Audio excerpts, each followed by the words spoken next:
Welcome, my friends, to the Sage Quay Radio Hour, your home for free and critical thinking, and I'm your host, Mike Williams. Returning to the show tonight is researcher, DJ, and radio show host Mark Devlin. In this show, Mark will discuss his new book, Musical Truth 2, which picks up where Musical Truth 1 left off in exposing the mass deception and social engineering agenda of the music industry. And so, without further ado, here's the conversation with Mark.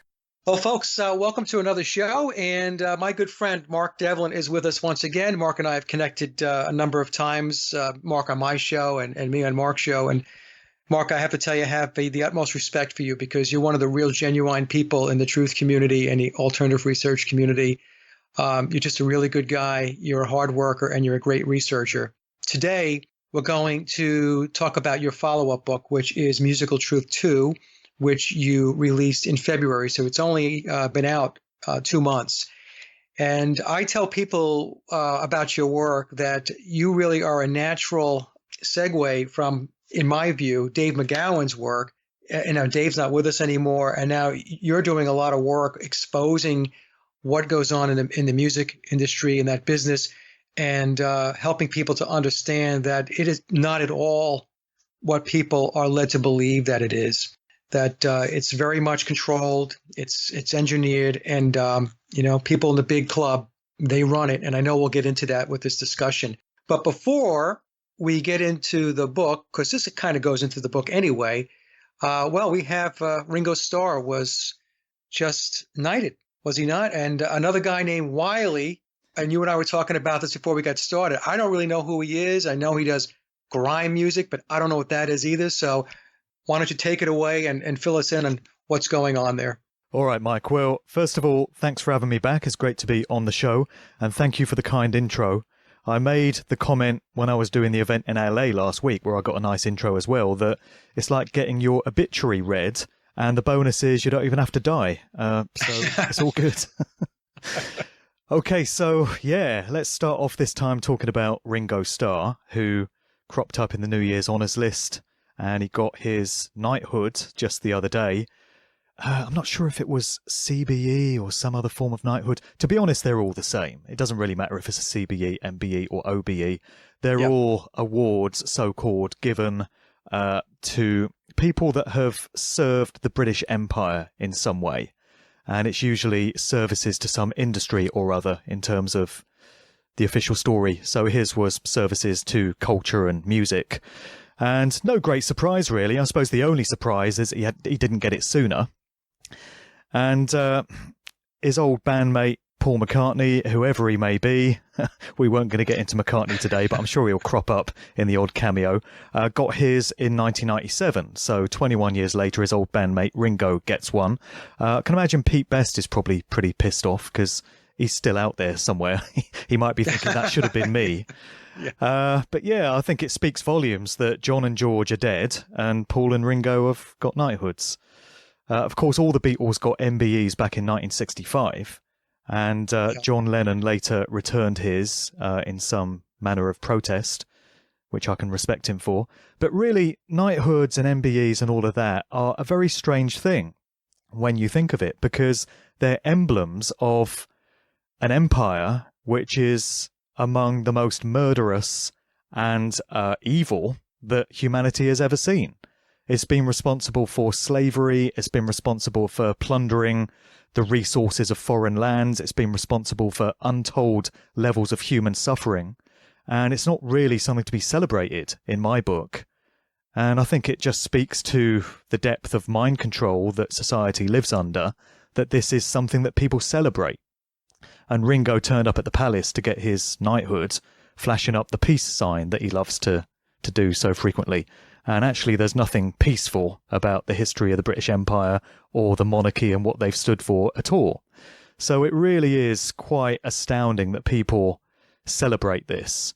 I mean, it astounds me that we've still got a monarchy at all, to be honest, that this country still tolerates this one family, which is elevated above all others and has all these special privileges afforded to it just by way of their genes, their bloodline. It's just incredible that in 2018 that institution is still alive and well. But yeah, Ringo at the palace, no great surprise. These things are given for services rendered, and I wonder if the services that he's rendered might be slightly different to the ones that the general public thinks of. And maybe this would be connected into the aforementioned McCartney situation. And what do you think about that? Well, now we know why Ringo hasn't said anything about the whole McCartney situation. And, there's always people bantering around and talking about whether Ringo would spill the beans about McCartney being swapped out back in 1966. I was joking with a friend of mine on Facebook, Tommy Collier, and Tommy's he's a musician out of Tennessee, out of Memphis. He's a really good guy, and we talk a lot about the McCartney conspiracy. We go back and forth and just have a couple of chuckles between ourselves. And I said to him, well, reason why Ringo had to wait 21 years is because he was in the penalty box. He wrote the song Back Off Boogaloo, which was all about, him. He was basically crapping on Billy. Right. And so, he was basically told, look, okay, now you're going to have to wait a long time before you get one of these. Right. So 21 years later, Ringo gets his, I guess it was an MBE. No, he had an MBE already, right? He got it when he was early with the Beatles. Well, he got knighted, right? He's Sir Ringo started out. Well, it was in 65 for all the Beatles, wasn't it? Yeah. So, and I agree that, it's very weird because people have cognitive dissonance that they just embrace this whole thing and not understanding and realizing what the whole crown is all about and all the wickedness that it has brought to the world, and people just fawn over this stuff. I see people all the time just going on and on about, Sir Paul McCartney, Sir Paul, Sir Macca. And I think to myself, you stop it. You're driving me crazy with that stuff. It's just people don't know. And the problem is that they really don't even take the time to find out. Yeah. So, so that's why you and I talk about it, because it's just you and I. Well, yeah. Nobody else knows about this stuff or wants to know about it. This reality just feels like the plot to some really implausible Hollywood movie sometime, where the whole of society is under mind control, but just a small group of people can actually see the elephant in the room, that which is so obvious. And then you realize that actually it's not a Hollywood movie, it's the reality that we live in. There have been some very unlikely candidates that have been getting knighthoods recently, actually, in the music world. So we had Goldie, the drum and bass DJ and producer, a couple of years ago. So he picked up an MBE. They've been giving them to DJs. So there's a DJ by the name of Pete Tong, who has been on BBC Radio 1 for the past 27 years. He recently relocated to LA, so he lives out there. And he's one of the key players on the electronic dance music scene now, which is absolutely massive in the US. And to my mind, it's pretty clear that he's been recruited. At some stage along the way, he's been stepped up a few levels in the industry.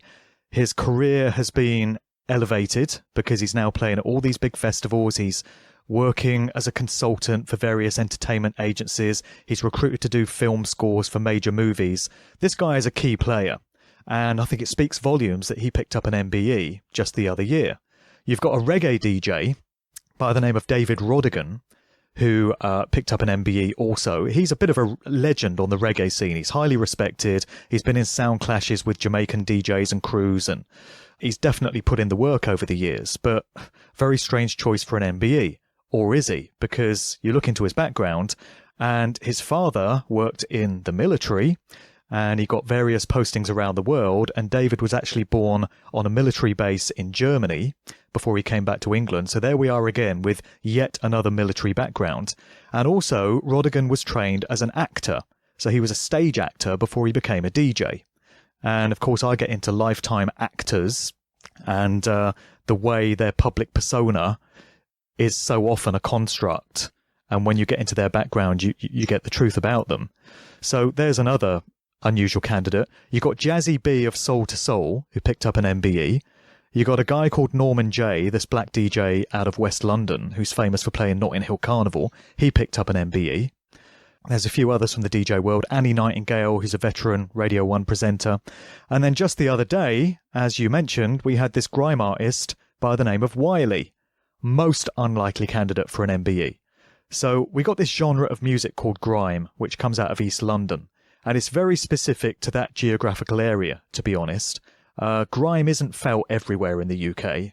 I think if you went up north, there'd be very few people that were into it. So it's very much a London thing, and specifically an East London thing. But Wiley and Dizzy Rascal have been the two main flag wavers for that scene for the past several years. It's like a UK twist on rap music, basically. It's very fast beats. The name is appropriate because it sounds grimy, it sounds raw and rugged and edgy and bass heavy, quite dissonant to my ears. So it's music that's lapped up by young people, but people of my age don't really dig it, it's just for the kids. So Wiley and Dizzy Rascal, I've had this rivalry going on, and I was looking just yesterday at this Twitter war that they've had, going back and forth.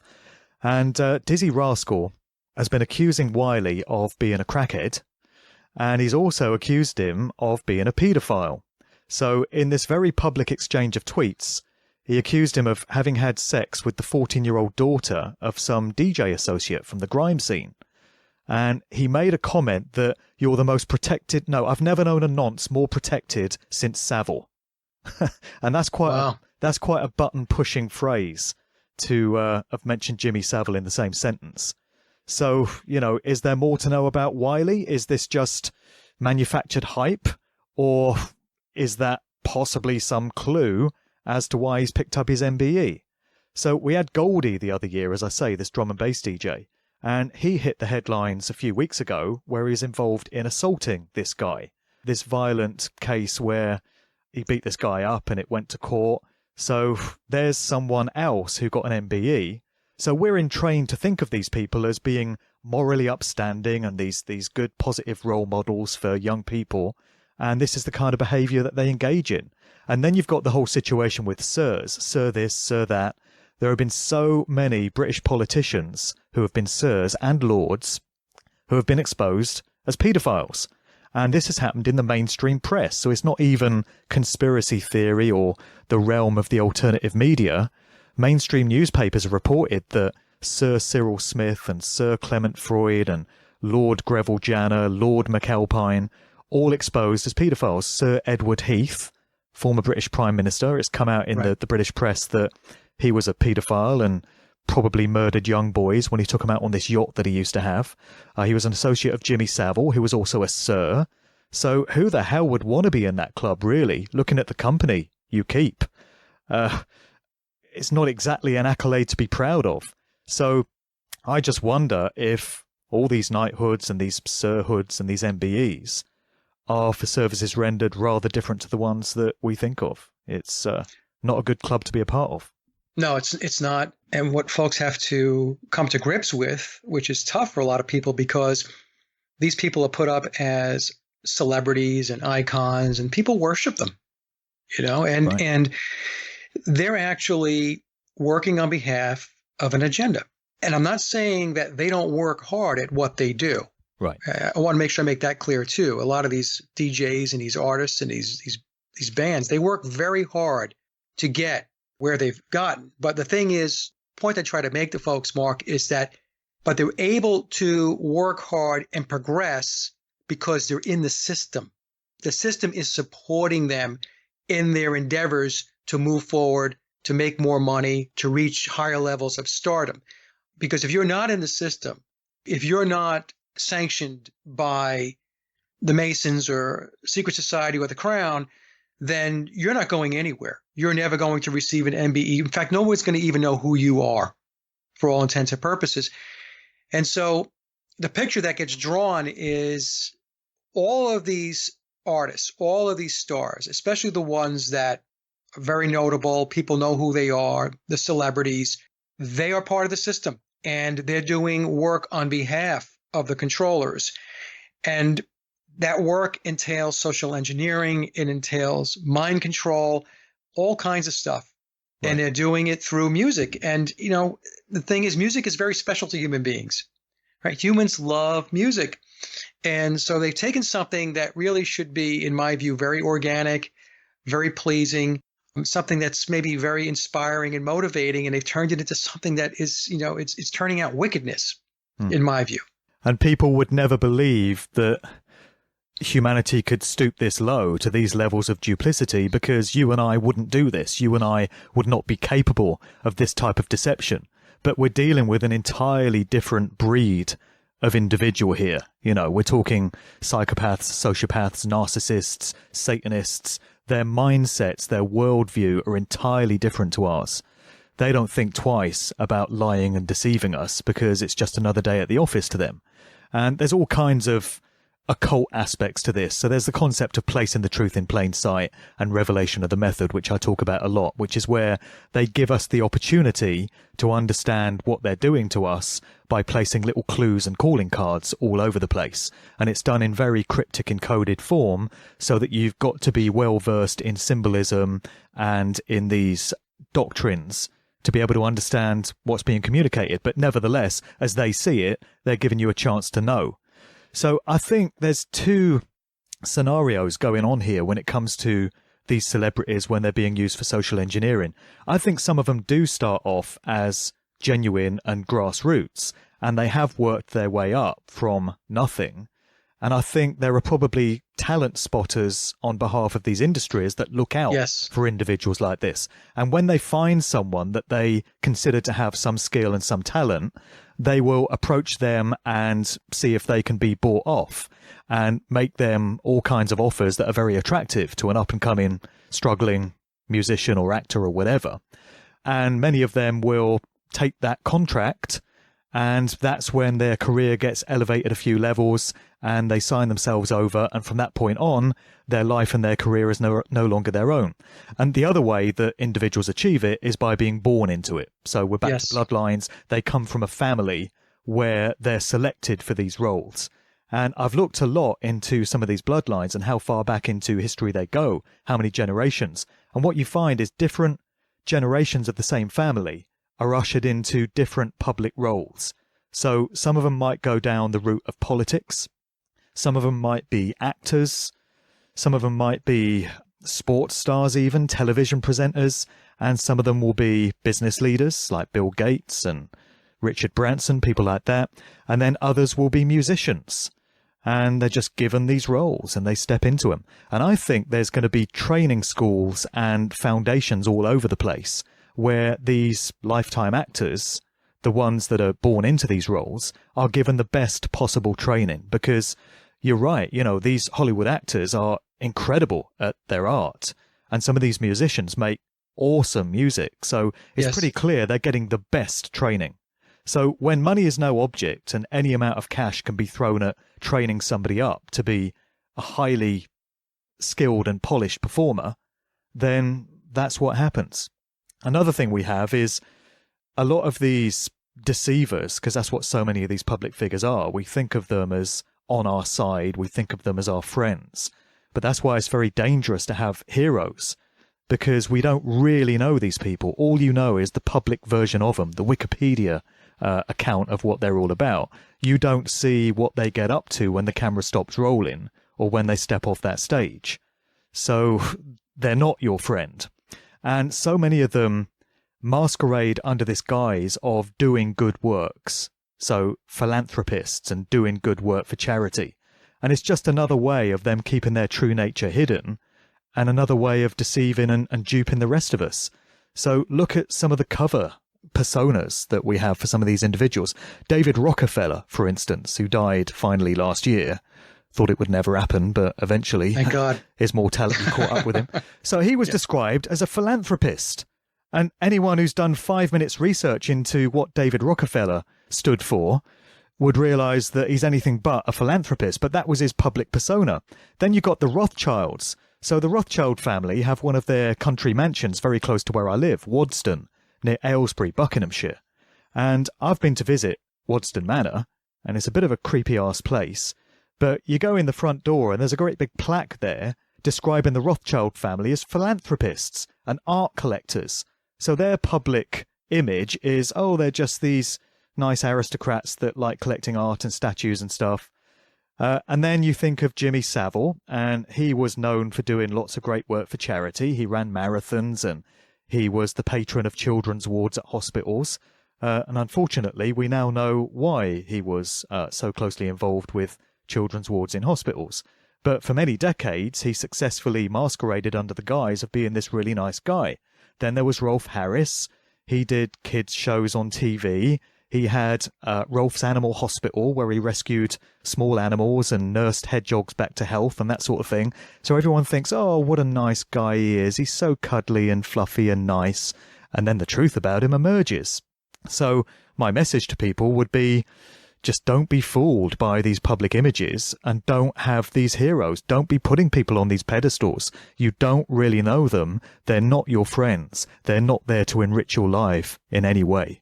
That's absolutely right, Mark. And I'm glad that you pointed out that there really are two avenues in which they get their pipeline of artists. One being, like you said, that artists will start organically and then they get their claws into them. Right. And then once they get them into the system, then they can manipulate and maneuver and give them incentives to go in a certain direction. And then there are those that are essentially part of the system from the very beginning.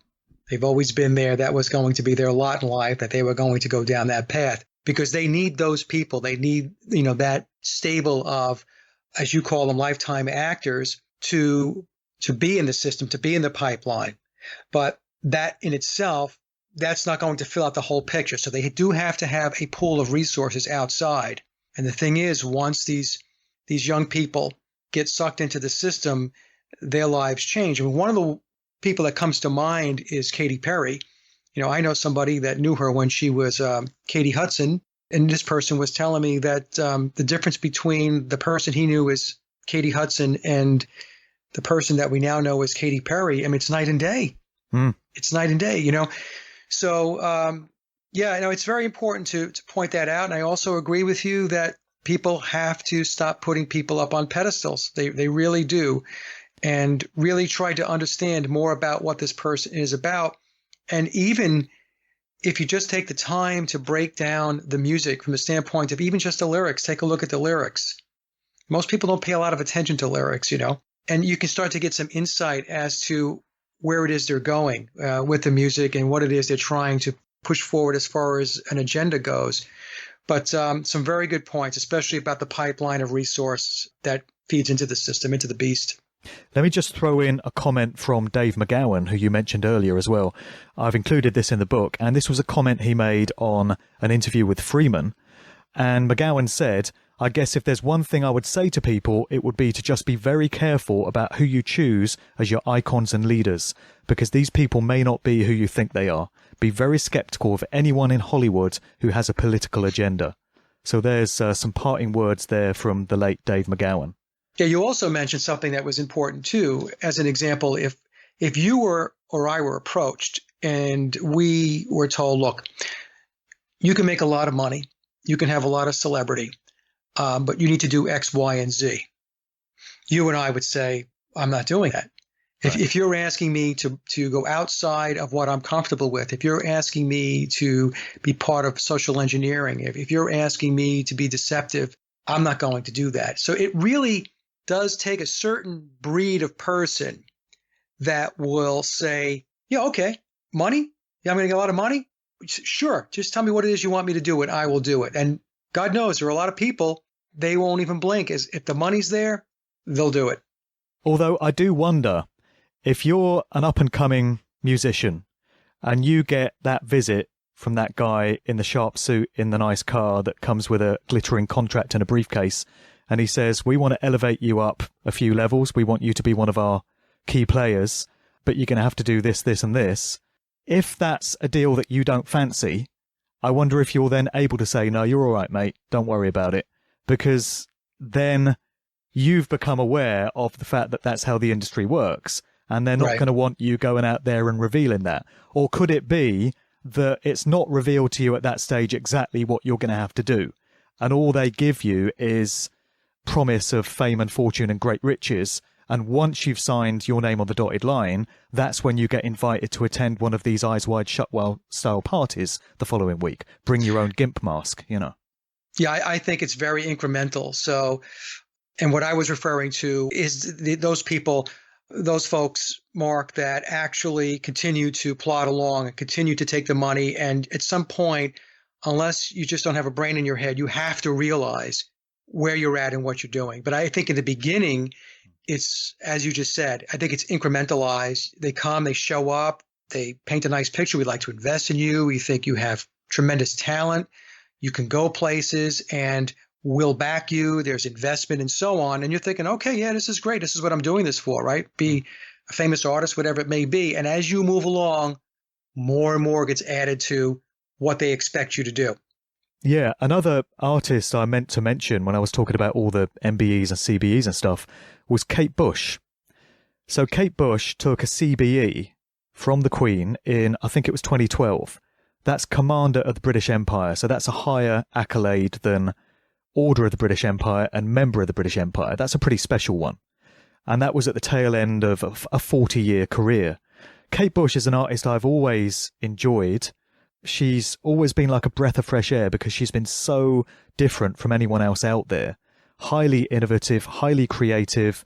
When she first came on the scene, 40 years ago actually, Wuthering Heights, her first hit single, was #1 in the UK exactly 40 years ago today. And that's just a masterpiece. That's an incredible piece of work. And she just came across, when she first emerged, as like this otherworldly spirit. She had this ghostly kind of air to her. And just such a great artist. So it's so disappointing for me to see her taking a CBE at the tail end of that long career. And it just makes me wonder, was she bought and paid off at some point along the way, or has she been down with the program since day one? Now, when you look at some of the imagery in her early videos for songs like The Man with the Child in His Eyes, you see hints at multiple personality disorder. So you got many different versions of Kate on screen at the same time. I did a lot of analysis into 1970s and 1980s pop videos in the research for this book, and that was one of the videos I looked at. So you got like 3 Kates on screen at the same time. And there are other videos where she appears in the same way. And that's a classic way of rendering dissociative identity disorder, all these different personalities, which comes as a result of trauma-based mind control. So that's a bit of a red flag. Then you realise that her father was a doctor. There's very little information available online to discover what kind of doctor he was or what kind of work he was into. But he was definitely a doctor of some kind. And so you get a couple of elements that we've seen crop up so many other times. And now I've got to ask myself questions about how genuine and organic she was from day one.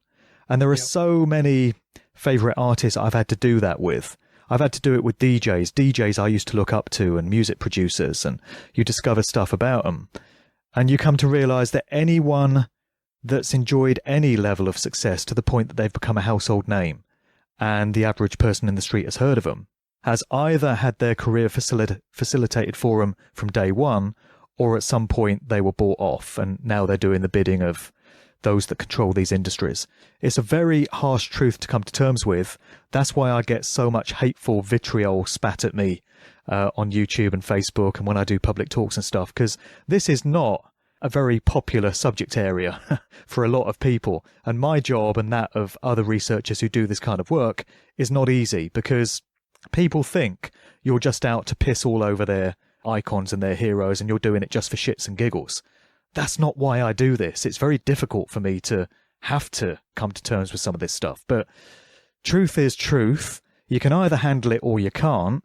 And when you come across it, you either take on the personal responsibility for communicating it, no matter how difficult it is, or you don't. It's one thing or the other. Yeah, and I remember Kate Bush. Mark, it's funny you should bring her up. I mean, you were just taking me down memory lane. But I think what happens is they have different approaches to things, and hers may have been a lot more subtle than some of the other bands and artists that were asked to go down a certain path. Certainly, listening to you explain the video with multiple people, personalities, I mean, that, just rings of multiple personality disorder, which is something that is MK Ultra. Yeah. Mind control program. That's what they do. They break it down to, multiple personalities and so on. So I think that, some of the stuff is more subtle and while, like I said, others are more overt and in our face. And I also agree that this is a tough thing to talk about because people do think that all you're doing is raining on their parade. Right. They want to say, oh, are you telling me no music out there is good or no music out there is organic or it's all control? That's ridiculous. I love that artist. That I grew up with that artist and I feel good when I hear their songs. And look, I get it. Okay. I get it. Because the hardest pill for me to swallow was when I started really looking into the McCartney thing. the McCartney conspiracy, because I was a Beatle freak growing up ever since I was like 8 years old. Hmm. And I learned to play guitar and write music based upon the Beatles. And I believed everything. I read all these books about the Beatles and the stories about the Beatles and everything else. And I ate it all up. And I just thought it was just one great wholesome story, Right. And then when I started digging into it, that bubble was popped. So it's not something I wanted to like really to experience. It's not something that I really wanted to believe. But, because you believe something doesn't make it true. That's the thing.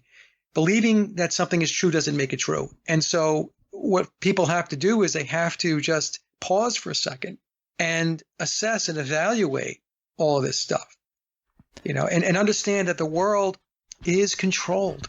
I was on Freeman's show a couple of weeks ago, and I talked about this. Yeah, it's controlled. And for people who don't believe it's controlled, I don't know really what to say, but it is. And you have to come to grips with the fact that virtually every aspect of what you do in life is controlled, Right. So, and people, they don't get it. And they don't want to accept that because they want to believe they're not controlled. They want to believe that they're free. They can come and go as they please. And you can come and go as you please to a degree, right? You just can't get on an airplane. I mean, you just can't get on the road without a license. You can't get on a road that has a toll and not pay the toll. I mean, these are just small examples, but what I'm trying to say is it's all these little nuances and bigger things. They all add up at the end of the day. And when you take a step back and you look at it all in its entirety, you realize that there is one gigantic octopus hanging over our heads. I was chatting with Jan Irvin over at Gnostic Media about this a while back, and he raised the subject of Bob Marley. I've always loved Bob Marley's music. I always thought Bob Marley was one of the good ones. I still don't quite know what to make of him, but Jan Irvin raised the point that Bob Marley's father was a naval commander for a time, British Navy, Norvell Sinclair Marley, and he ran a plantation in Jamaica for some time, like a slave plantation. How do you reconcile that with Bob Marley being this conscious reggae artist? I kind of expressed some exasperation at that, and I said, "Oh, not Bob Marley, please." And he said to me, "Everyone's got someone that they don't want to hear it about." I've included a quote from Jan Irvin as well in the book, in the Lifetime Actors section. And he's talking about Terence McKenna. So he discovered some stuff about Terence McKenna. He was always a great admirer of his. He saw him as this great consciousness guru, psychedelic era icon. And then he came across this quote from Terence McKenna speaking at the Esalen Institute in California in 1994, where he basically admitted to being on the payroll of the FBI for some time. It's there in his own words. And Jan Irvin said, 10 years ago, I released 70 hours of McKenna audio to the internet. And now in hindsight, I'm looking at all of his research and everything going, my God, look what he was into. So it's my duty, having discovered that I was mind controlled myself, to put this information out there to help others. And they may hate me for it in the interim, but I think that the people who take the time to actually read the information and look at it closely will find it very liberating. Because it's much easier to spend a few hours or days or weeks researching facts than it is to spend a lifetime believing lies. Just going back quickly to the Kate Bush thing as well, the reason I mentioned her father was some kind of doctor is because we get this a lot. The father of Syd Barrett of Pink Floyd, who went a bit mad. The official story there is that he did way too much LSD in the late 60s and it fried his brains and he couldn't function anymore and he had to be kicked out of the band. But his father was involved in research for Cambridge University in England, and he was involved in all kinds of stuff connected to mind control and the use of psychedelics. And of course, our old mate, Dr. Richard Asher, the father of Jane Asher, the one-time girlfriend of Paul McCartney, was involved in all kinds of research as well. I think connected to hypnosis and other mind psychiatric work. Right. And then the father of Nicole Kidman, the famous Hollywood actress, was a doctor as well in Australia, involved in all kinds of nefarious stuff. So you often find that when the fathers don't come from the military in some way, they're involved in some kind of medical research or psychological research on behalf of government departments. That's why it's important to mention that. So we get these things cropping up time and time again. And when you look at some of the subject matter that cropped up in Kate Bush's music, it did display quite high levels of knowledge of stuff that goes on behind the scenes. So she had this song called Experiment 4, and it was about sound weaponry, the weaponization of sound, and the government with this secret project to use sound to affect people in a negative way as warfare.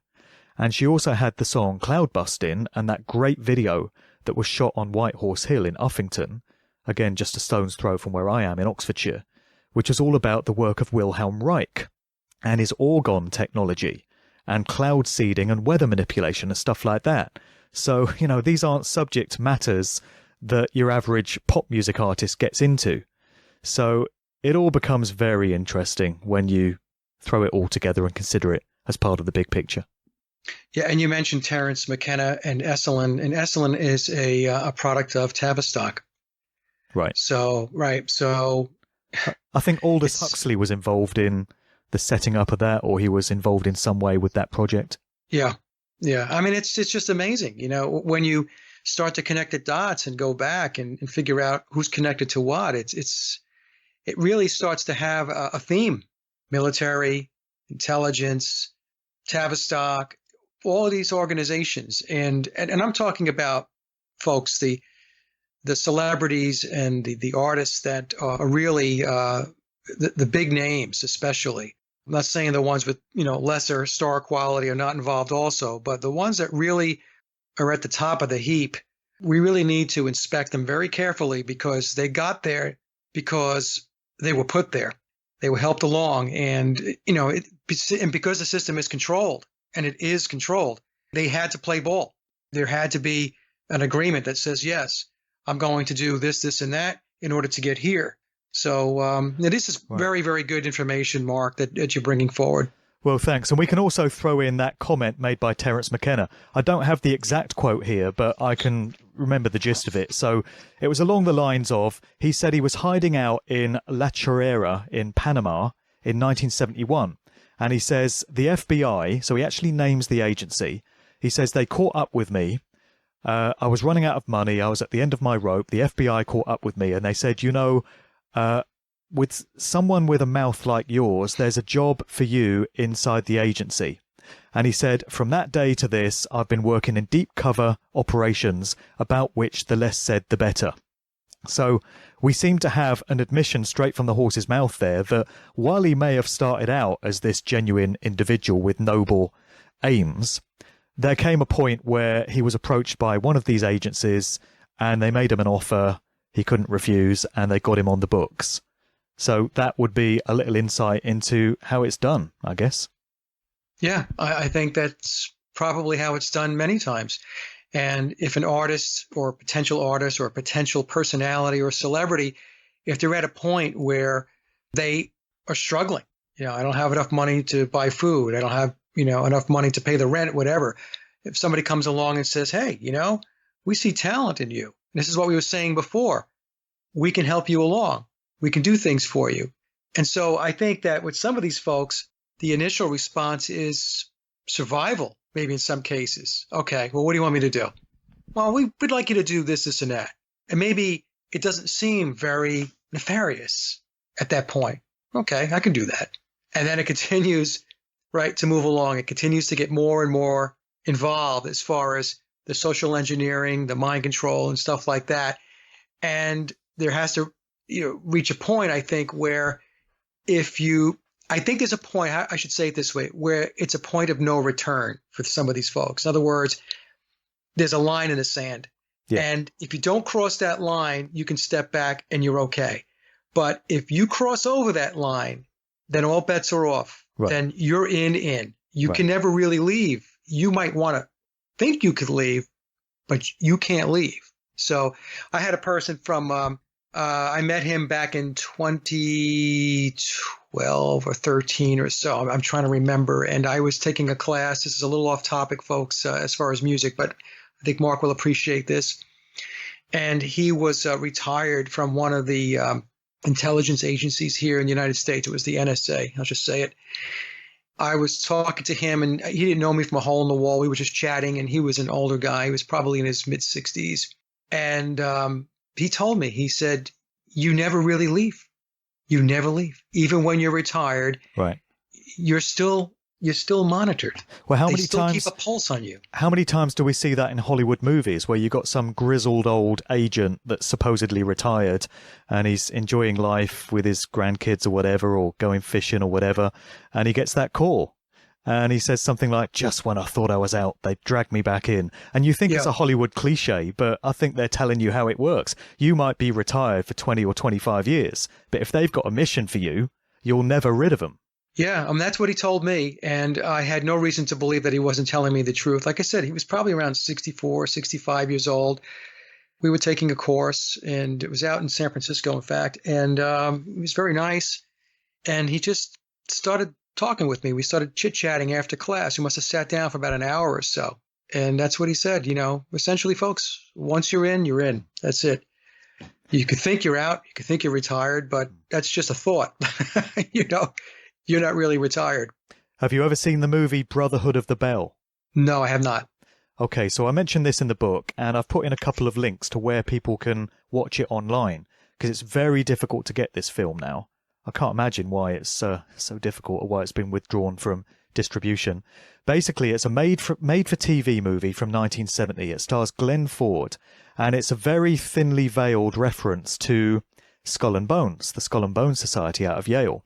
So it's presented as fiction, and you've got this guy, Glenn Ford, who's middle-aged businessman, and he once attended this prestigious Ivy League college, which is supposed to be a representation of Yale, and he was involved in this secret society fraternity as part of that college. And he gets called on because this secret society is recruiting a new member into its ranks, and so they call all the old members back as part of this induction ritual. And he gets reminded that, whenever the Brotherhood calls on you and has a mission for you, then you have to step to it. And you might have had 20 years away from it without being called on, but once that call comes, you're required to act on it. And he gets that call. Basically, there's this high academic position up for grabs in one of the universities, and a friend of the Glenn Ford characters is due to get it. But the Brotherhood says, we want to make sure he doesn't get it because we want to put one of our guys in there instead. Your job is to get this guy to refuse the role. So Glenn Ford has a word with his friend, and he tries all ways of coercing him into not taking the job. And in the end, he has to come out and basically tell him, he says, look, I'm a part of this secret society. I'm going to be in big trouble if you take this job. The friend is outraged and disgusted to hear this, and he runs off in horror. And the next thing Glenn Ford's character finds out is his friend has killed himself. And he's absolutely racked with guilt over this whole thing. And he vows to expose this secret society fraternity and let everyone know what they're all about. And he goes on TV to do this interview to talk about it. But he quickly discovers the power and the influence and the reach of the Brotherhood, because they can shut down everything. They shut down the TV interview. They shut down his bank accounts. They get all his friends to stop talking to him. He loses his job. He loses all his contacts, and it's just a little reminder of the power that these organizations wield. So it's a great movie, and it's telling you again what really goes on, but it's dressing it all up as fiction. And this might be a good opportunity to cross over to the subject of electronic dance music and the acid house scene, because I know we wanted to talk about that, and using Terence McKenna as a segue, because he popped up as part of that whole scene when the rave festival dance music scene was really starting to give off some steam in the UK in the early 90s. He did a series of lectures called Evolution in London in 1992, and he was being used to link the newly emerging electronic dance music coming out of the UK with psychedelics and with all kinds of drugs that were going hand in hand with that scene, particularly ecstasy. So I've got a quote here from one of McKenna's evolution lectures where he said, with electronic culture, you can create shamans for the global, nice word, planetary village. And this, to my mind, is the function that rock and roll played in the 60s and house music should play in the 90s. And later he says, Through emphasis in house music and rave culture on physiologically compatible rhythms that sound properly understood can actually change neurological states in large groups of people getting together, creating a telepathic community of bonding that hopefully would be strong enough that it would carry the vision out into the mainstream of society. So there's lots to be had from those few quotes. First of all, he's linking the psychedelic counterculture scene of the 60s, where LSD was everywhere, with the electronic dance music scene of the 90s, when ecstasy was the drug of choice. He's then talking about these DJs and producers being shamans and using sound frequencies to change neurological states in large groups of people, i.e. those attending these festivals, just as they did all those hippie gatherings in all those communes in the 60s. And then he talks about carrying the vision out into the mainstream of society. So he's talking about making this electronic dance music scene mainstream and taking it out of the underground, which is, of course, exactly what happened. So it's very interesting that McKenna was there in the 60s, in that counterculture scene, eulogizing for psychedelics and evangelizing about their use. And then he pops up again in the early 90s when this scene is getting going in the UK, and he's up there doing lectures, tying all these different strands together. So that, to me, is another example of how these actors are used for different agendas. They're given these different jobs, and they just have to step to it and do what's required of them. Yep, and it's this whole thing with combining the music with drugs too. It's a very, this is what they do, and it's, I guess, to put folks into an altered state of consciousness, which then makes it easier to be able to remap neurologically what's going on in the mind.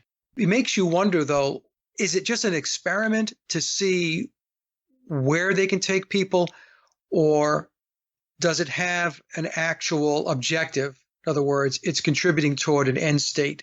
That's something that sometimes I wonder about. I think that there's probably two approaches. I think sometimes it is experimental to see what the reaction is by the masses, but doesn't necessarily have an end state connection, maybe indirectly. And then there are those initiatives that they have, Mark, where it's definitely tied to an end state objective. So, I mean, I don't know whether you agree with that or you see that, that difference.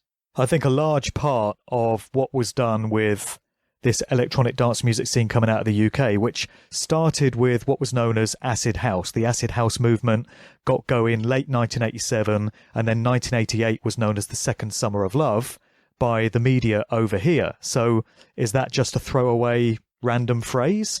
Or is that a reference to that earlier Summer of Love in 1967? Because what we actually had was a rebooting and a repackaging of that whole agenda for a different generation in a different part of the world.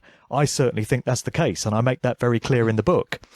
I think a large part of what was done was experimental. It was a big social experiment. And these kids that were going along to these raves and that now attend all these big electronic dance music festivals are being treated to a very large extent as lab rats. So the controllers are observing what happens when large groups of people get together, pool their consciousness, get into a sort of hive mind state. And that hive mind state is energized by the drugs that most of these people will be on. And it's exacerbated by the sound frequencies that they're exposed to, because all this music is digital and electronic in nature. So there's all kinds of things that can be loaded into the sound frequencies of the recordings on an unseen level that people aren't aware of.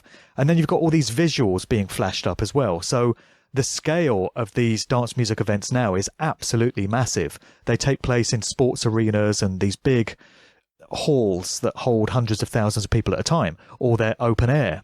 And you have these massive screens, like drive-in movie screens, where all these visuals are being flashed up straight into the subliminal mind. Often they're up there for just a split second, which is classic subliminals. You get all manner of occult symbolism and sort of esoteric Freemasonic symbolism being flashed up.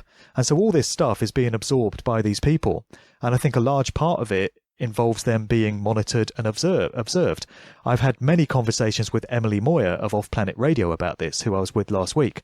And Emily is of the opinion that she herself has been mind-controlled. She's a mind-controlled subject. She's spoken about this on shows. And she has said that she doesn't think it's any accident that she started attending all these big dance music events. She's been going raving and partying for years, and it's a big part of what she does. But she does feel that at some stage along the way, she was kind of coerced or manipulated into attending these events. And she gets the impression that many other people in attendance at these events are being monitored and surveilled in the same way that she is.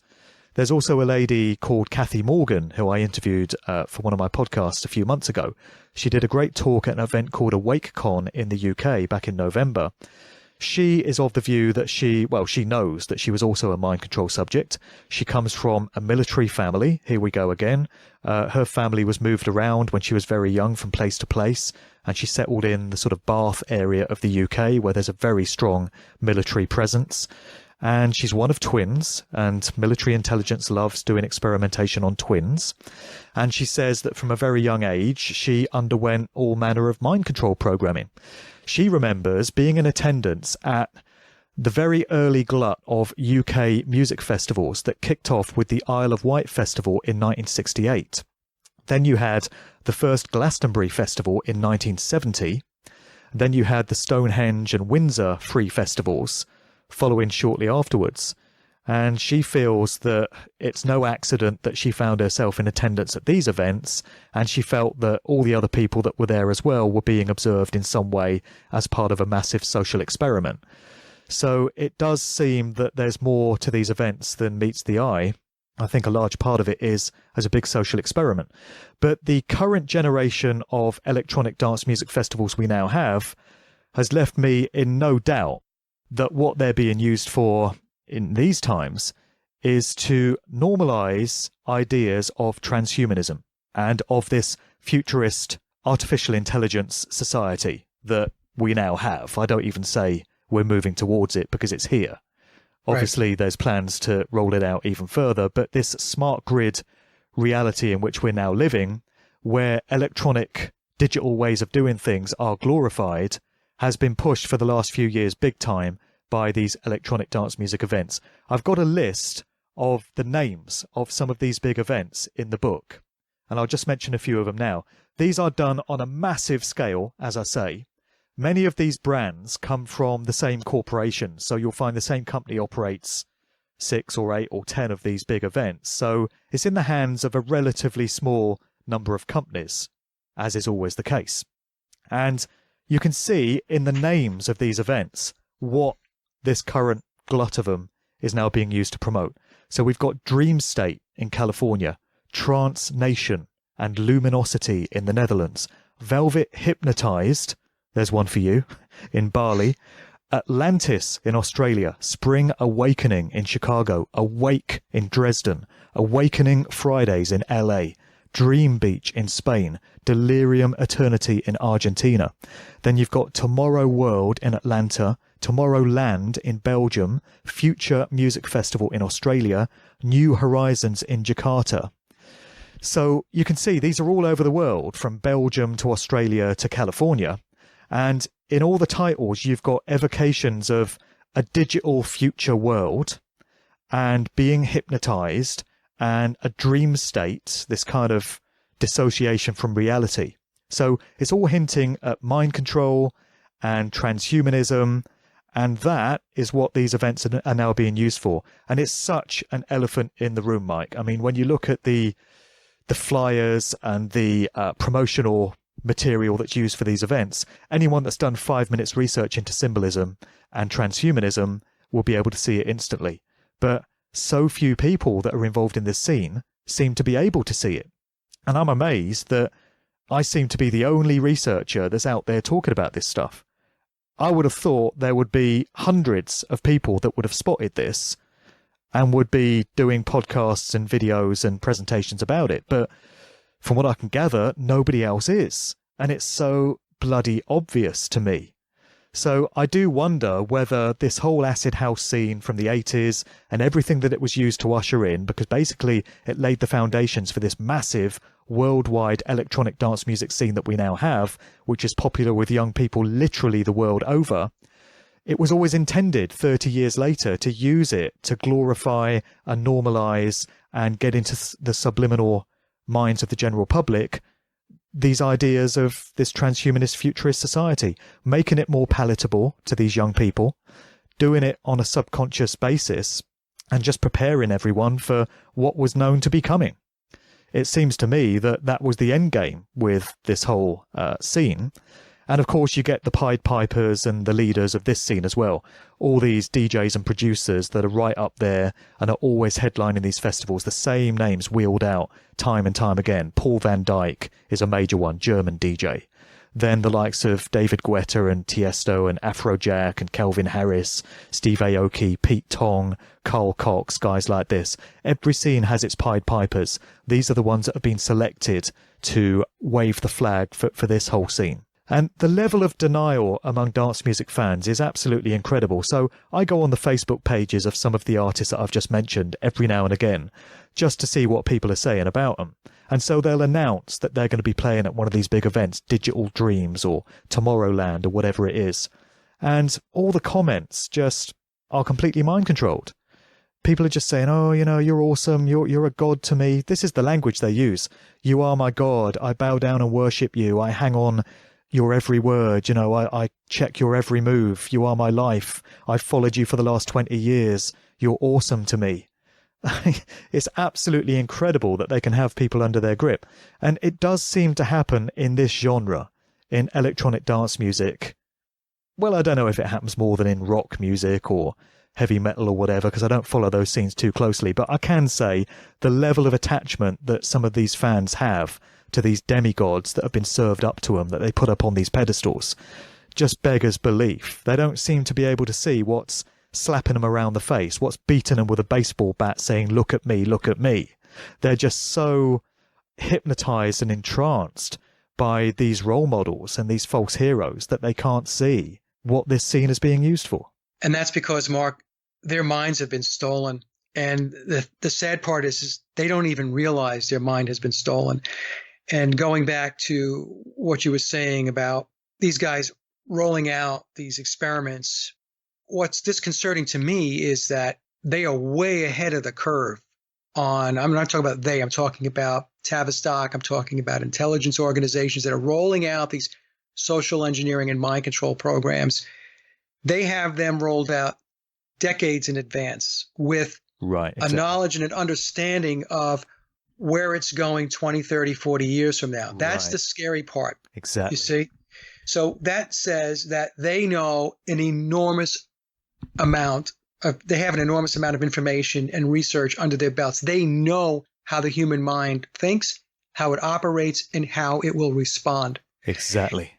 That's the thing. And so that's why people buy into this stuff, and these DJs and these artists and these bands are gods to them, because people are so oblivious. They are so ignorant to what is really going on around them. And that, of course, you can't, and I'm not picking on people, folks. I don't want you to think, oh, Mike's getting on his high horse and he's picking on people. I'm not. What I'm saying is decades after decades after decades after decades of this stuff, we end up with the population that we have, which is a population that doesn't expect a whole lot. We have a population that does not really think about tomorrow. It barely thinks about the moment that they're in right now. Right. And everything becomes gratuitous. Everything is instantaneous gratification. And the other problem, Mark, is that technology is glorified, right? Because they keep being told that technology is good for you. Technology is going to improve your life. Technology is going to make you a better person. That's the whole transhumanism thing. Don't you want to live don't you want to live on a hard drive in a computer somewhere, your consciousness, so that you can, 500 years from now? No, I don't want that. What are you talking about? But there are people that look at that and think, oh my God, that's so cool. That would be so cool and unbelievable. Yeah, I want that. And that's the problem that we have, is that, getting back to my original point, is how did we get here? How did we get to a point where people just eat this stuff up and just pray to their demigods of rap, of electronic music, of rock?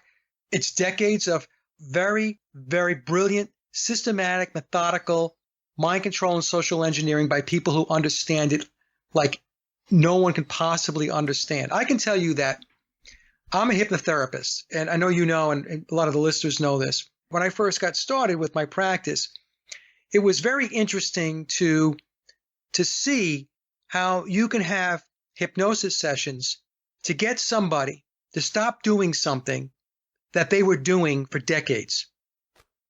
So as an example, if somebody smoked for 40 years, smoking 2 packs a day for 40 years, and then when they came to me, and within a couple of sessions, they walk out of my office and they never smoke again. So that's a good story, right? Because you want people to be healthy and not smoke. But think about that. Think about the fact that somebody was doing something habitually for 40 years. And then after working with their mind, they don't do it anymore. And that's just Mike in his office as a hypnotherapist working with a client one-on-one.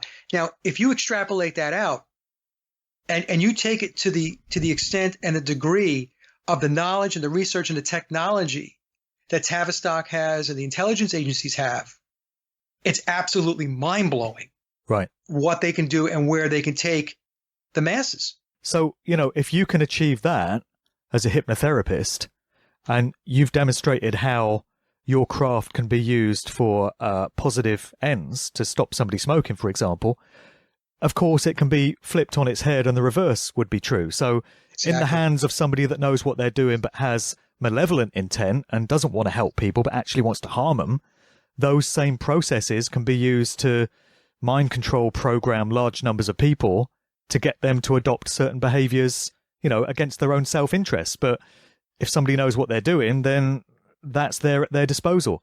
It's the same thing as sound being used for healing, which it so often is. There are therapy centers where people go to heal themselves of all manner of physical ailments and diseases, and there's stories of people that have been in comas for years, and they're exposed to either friendly sound frequencies or a favorite piece of music that really means something to them, and it's brought them out of a coma when everything else has failed.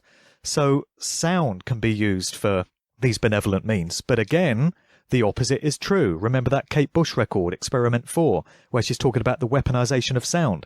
Sound can be used to do great harm to large numbers of people. So it just depends who it's in the hands of, which is always the case. Just going back to what you were saying about the way young people are obsessed with technology, and they quite clearly are, they've been entrained to think of technology as really cool.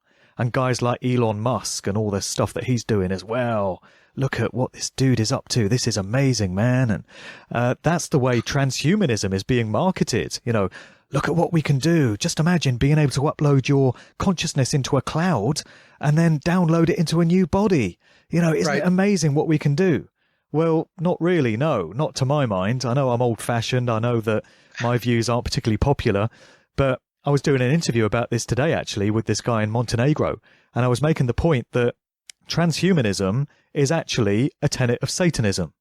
And I'll come right out and say it just like that and put it out there, because that's what it is. What is transhumanism? It's creating an artificial reality, a new reality. It's augmenting, in the words of transhumanism, human beings to become something more than human in the minds of those that are pushing this stuff out there. But what is the underlying implication of all of that? Well, we already have a world, right? We already have a reality, and we already have a creator that put all this stuff into place. Some people would call it God. It doesn't matter what name you put on it, but there is a creative force that put all this stuff into being. Anyone that is trying to create a new reality and a new upgraded form of humanity is basically saying God or the creator got it wrong, and we can do so much better.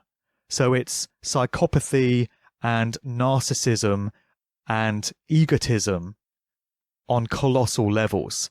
It's a satanic mindset. Satanism is all about taking what is pure and natural and inherent to creation and turning it on its head so that it emerges as the polar opposite of that. And that's what this transhumanist movement is all about. Taking the version of reality that we have and implying that they can do better because they, in their own minds, are their own gods. They don't want to acknowledge or revere the true God of creation. They want to be their own gods. What's cool about that? Really? There's nothing cool about that.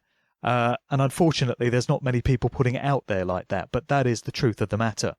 And these young people are being entrained to think of all this as really cool. Talk about them playing the long game and the controllers knowing what they're going to do decades in advance. My mind always goes back to this German movie called Metropolis. Are you familiar with that one? Yes. Right. Directed by Fritz Lang, who was a German Jew and reportedly a Freemason. That's a surprise, isn't it? So he directed this movie in 1927, and it's absolutely astounding because in the narrative, you've got a depiction of this futurist society, and the movie is actually set 100 years into the future. So that's only 9 years away from where we are now. And it just displayed incredible foresight of what was going to be coming. So you got this futuristic cityscape where the elite ruling class live in skyscrapers above ground. They've got flying cars. Elon Musk, anyone? Which they use to get around in. This whole scene was actually portrayed in the video to Queen, Radio Gaga.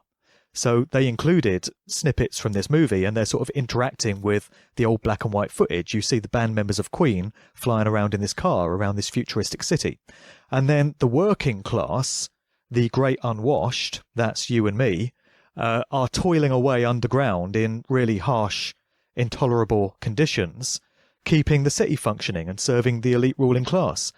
And that is just an amazing metaphor for the type of society we have and where they want to take things further.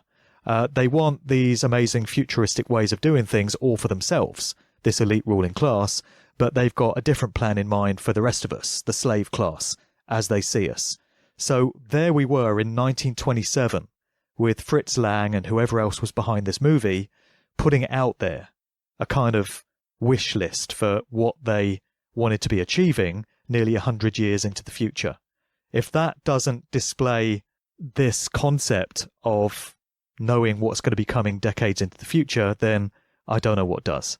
Absolutely, Mark. And you can also go back to the Protocols of Zion, which was written in the early 1900s. I think it was 1903, I think. 1903 is when people became aware of it.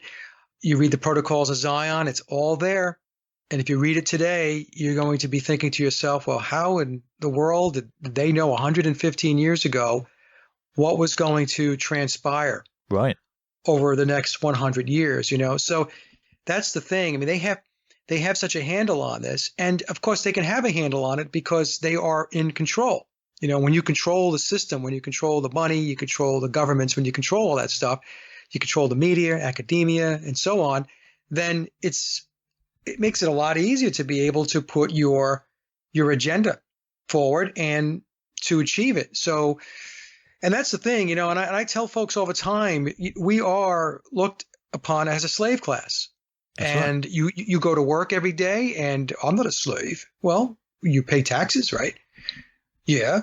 Well, you're not keeping your money. If you think you're not a slave, try not going to work for a month and see what happens. Exactly right. See who feeds you and see who puts a roof over your head. Right. Okay. And that's the thing, that's the thing. People don't even realize that they're in a slave system. It's really amazing to me. I just wanted to go back 1 second to touch back on this whole thing with mind control and hypnosis, Mark. I meant to bring this to your attention and send you this link, and I'll send it to you during the show here so you can take a look at it afterwards. But Samsung has launched a website. Get a load of this. Promising to wipe your favorite TV series from your memory so you can watch it again seemingly for the first time. And what? The name of, yes. Yep. It's a video that's on their website. It's called Unspoil Me.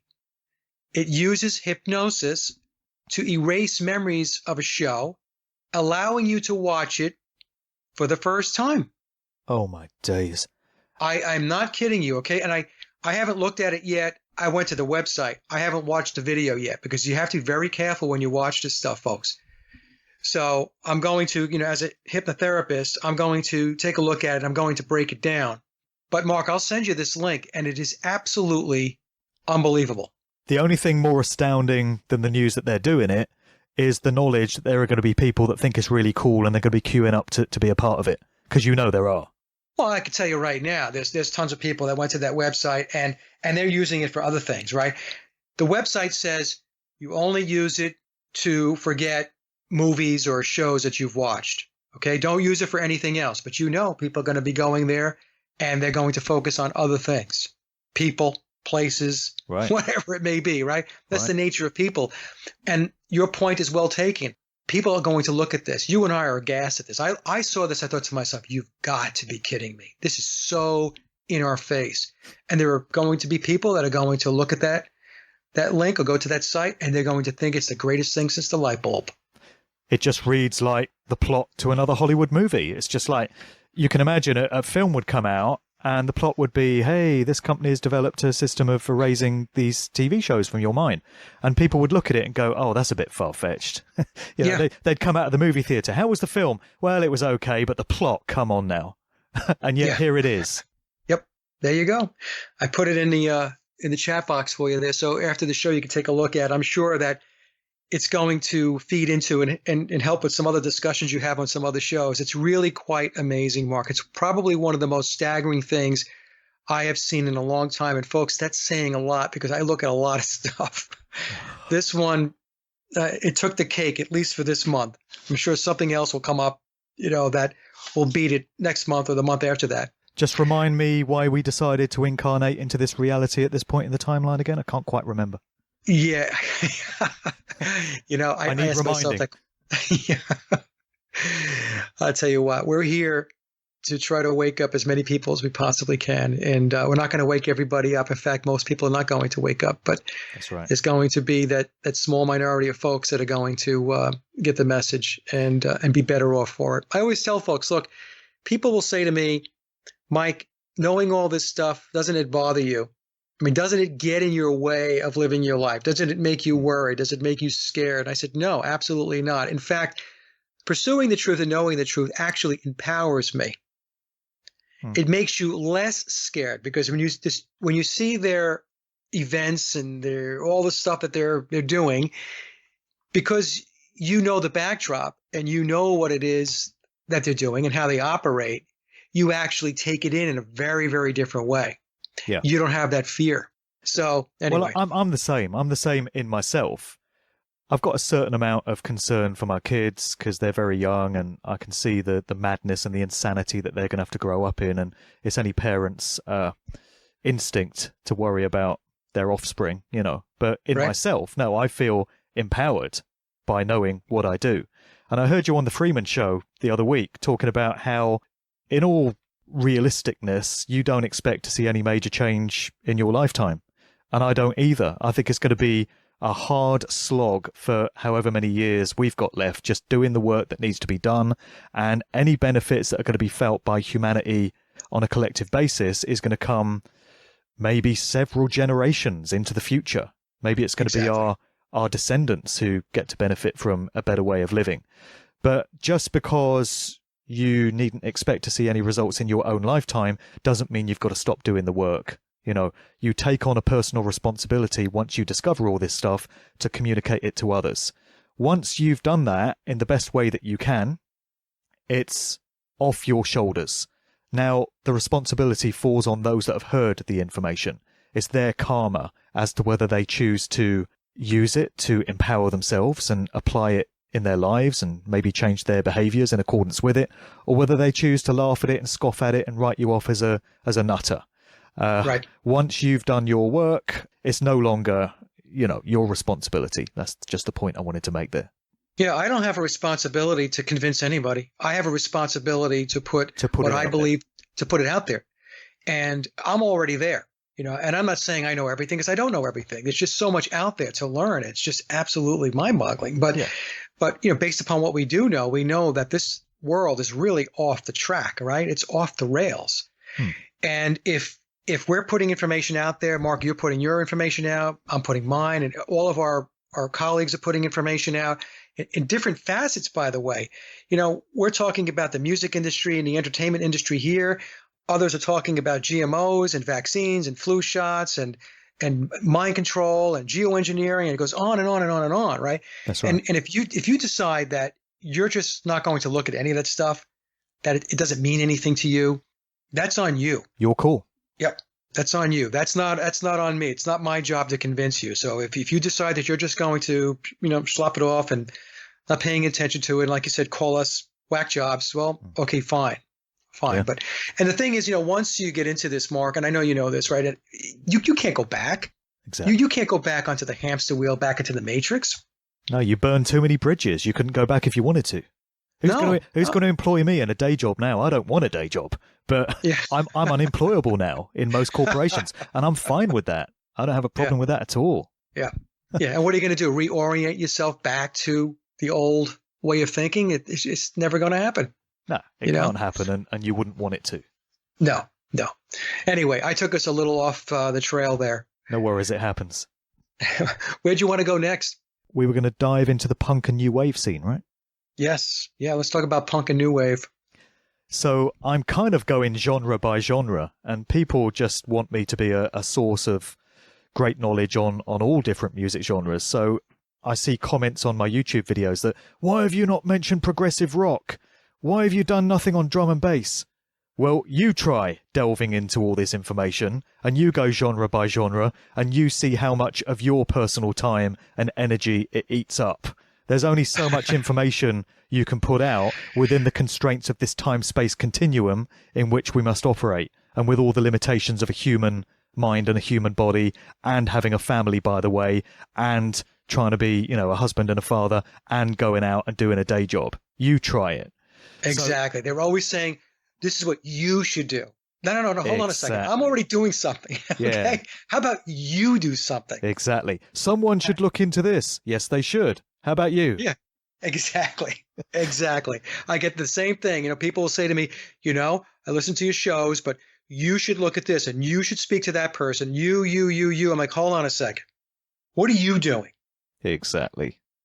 We all know the answer to that because it's always the same. So I know I just probably pissed a lot of people off, but too bad. Okay, yeah. Sorry. What they're doing, the first word is jack, and the second word rhymes with bit. Anyway, so yeah, I'm sort of going genre by genre, and in this book I've touched on punk and new wave, and I've got to give credit where it's due. Me looking at this scene is largely due to me having been contacted by this researcher who goes by the name of Nino210, obviously a pseudonym, and he's got a guy that he works with called Masonic Youth.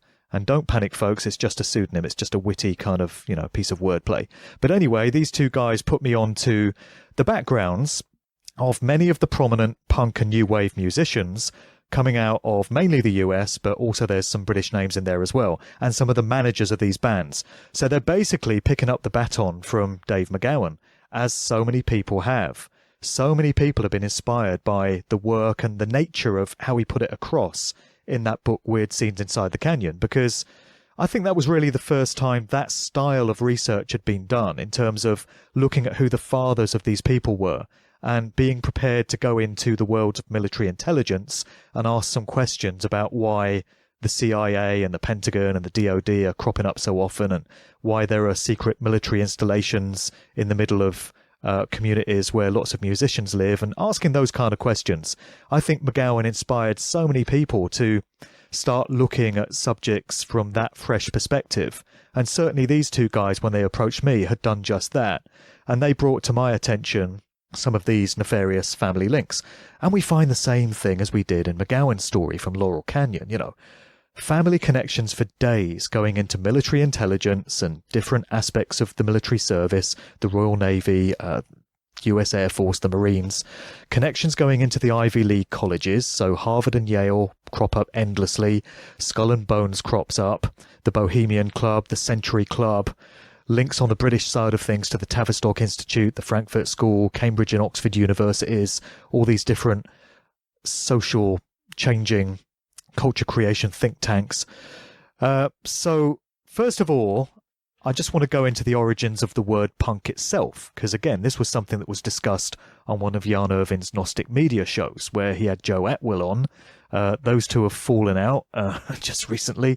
They don't do shows together anymore. Insert facepalm, but I won't go into that anymore. They were doing shows together for a time, and they did this one show on the punk scene, and they looked into the meaning of the word punk, the etymology of it. So if the truth of a matter is placed out there in plain sight, we'd expect to learn something about a music genre from the name of it, right? So you look into definitions of the word punk, and they include a young man used as a homosexual partner, especially in prison, an aggressive and violent young man, an inexperienced young person, a cowardly or weak young man, an inferior, rotten, worthless person or thing, or a petty criminal or hoodlum. Not exactly flattering terms. And then to punk someone as a verb is defined as to humiliate, to dupe or deceive, to play a practical joke on. I wonder if that gives us some indication as to how the controllers and the manipulators of this scene felt about those that were buying all the records and going to all these gigs. So these two guys put me on to a bunch of these musicians. I've got to say I didn't know too much about the punk and new wave scene before it. I'll just give you a few selected highlights. So a name that everyone will know is Debbie Harry, of course, from Blondie, the new wave group that came out of New Jersey, New York. And just last year, she was in an interview with a British newspaper, and she revealed that she'd discovered Scottish ancestry on the part of her birth mother. So Debbie Harry was actually adopted and raised by Richard and Catherine Harry when she was 3 months old, but her birth name was Angela Trimble. And she discovered her maiden name was Mackenzie, and the Mackenzies are one of the principal clans or bloodlines of Scotland, from where the Scottish rites of Freemasonry originates, of course. Debbie Harry also cropped up as a guest at the spirit cooking dinners of Marina Abramovich in late 2016, when that whole ugly mess started making certain headlines. And she was pictured at one of these strange rituals where they have a cake fashioned in the shape of a woman's body, in a ritual that seems to be derived from the sex magic practices of Aleister Crowley. And Gwen Stefani and Lady Gaga are among other stars who have associated with Abramovich, and Jay-Z has named her as his spiritual advisor, as well as Usher and Kim Kardashian. So there's some stuff about Debbie Harry. She also claims to have escaped the clutches of Ted Bundy. She's told this story about how she was hitchhiking in New York when she was very young, new to the city, and this guy stopped and offered her a lift. She got in the car. It was Ted Bundy, the serial killer, and she got bad vibes from him and panicked and tried to get out the car, and she just narrowly escaped who knows what. That's a story that she's told.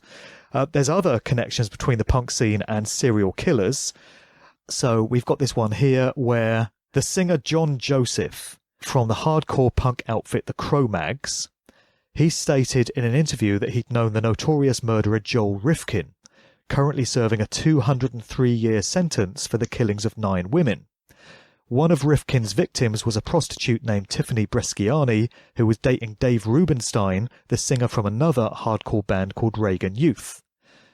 Following the murder of Tiffany and the death of his mother in a car accident, Rubenstein overdosed on heroin and died aged 28. That's another thing we get in this whole punk and new wave story. Early deaths, and very often from heroin overdoses.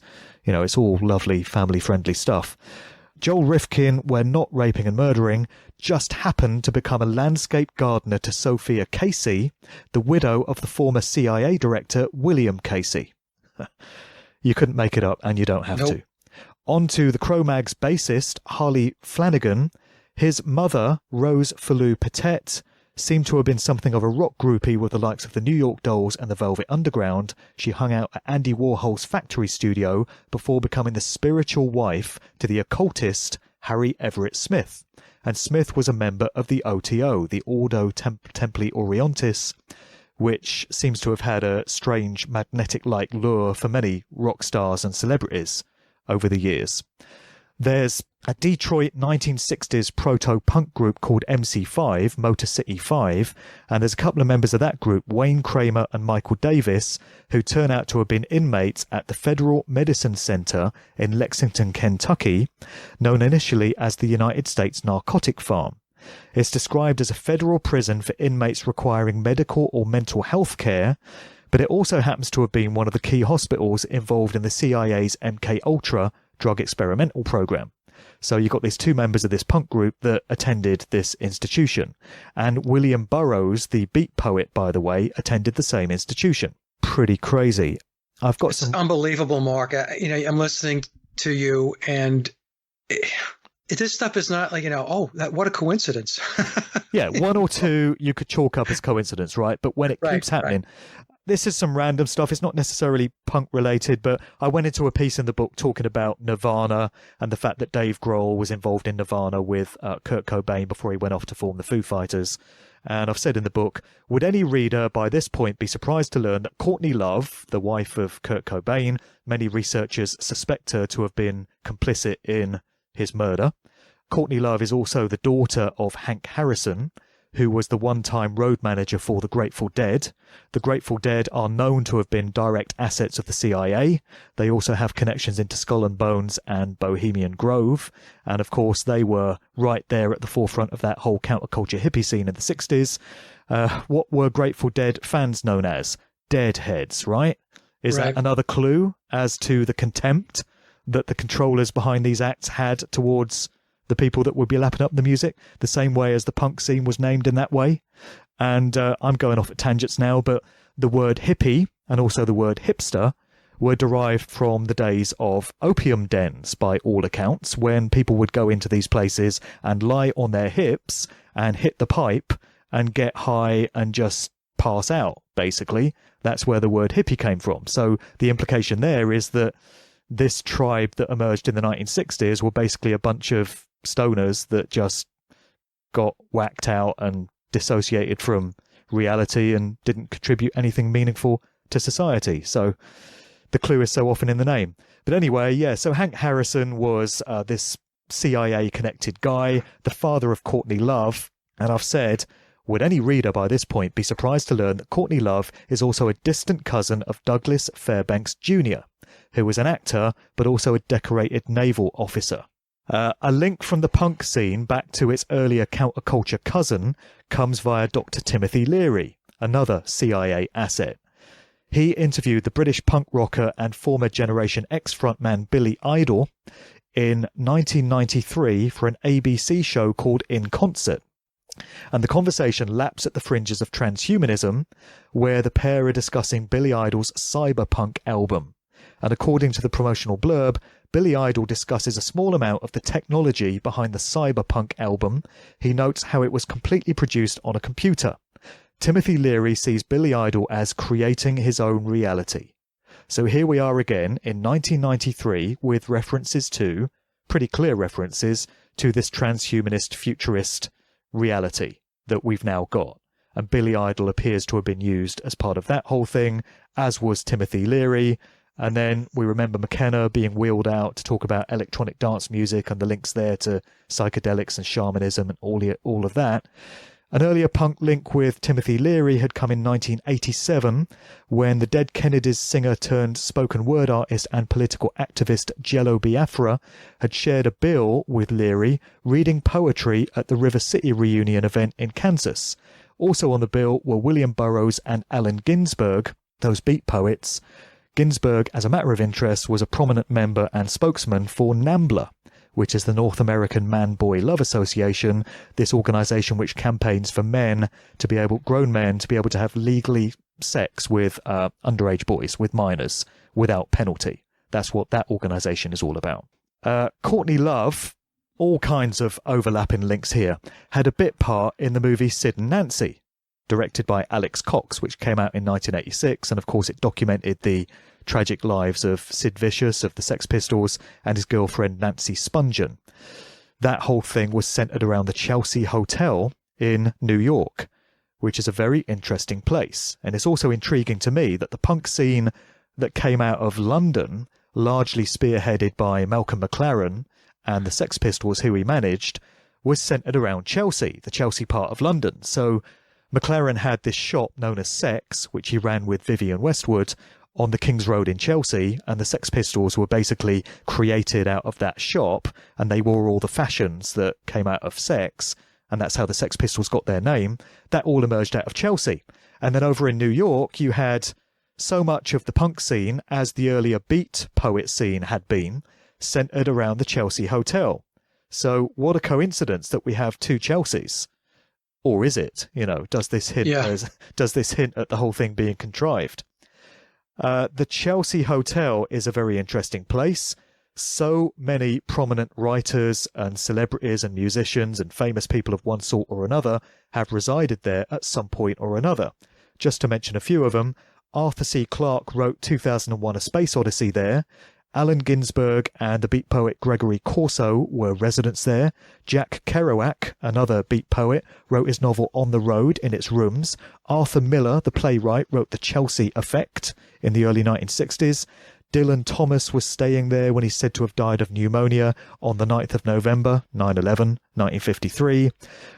Charles Jackson, the author of The Lost Weekend, committed suicide in his room on the 21st of September, autumn equinox, 1968. Others that have lived there included the aforementioned occultist Harry Everett Smith, who died in one of its rooms. Stanley Kubrick lived there for a while, so did Ethan Hawke the actor, Dennis Hopper of Easy Rider fame, Eddie Izzard the comedian, Uma Thurman the actress, Elliot Gould the actor, Jane Fonda the actress, Russell Brand the actor and fake, among many others. And then, of course, on top of all of that, you've got many other suicides that happened there, but the whole Sid and Nancy thing. So as depicted in the Sid and Nancy movie, Sid is shown as having stabbed Nancy Spungen to death in one of the rooms of the Chelsea Hotel. That connects back into the whole punk scene, of course.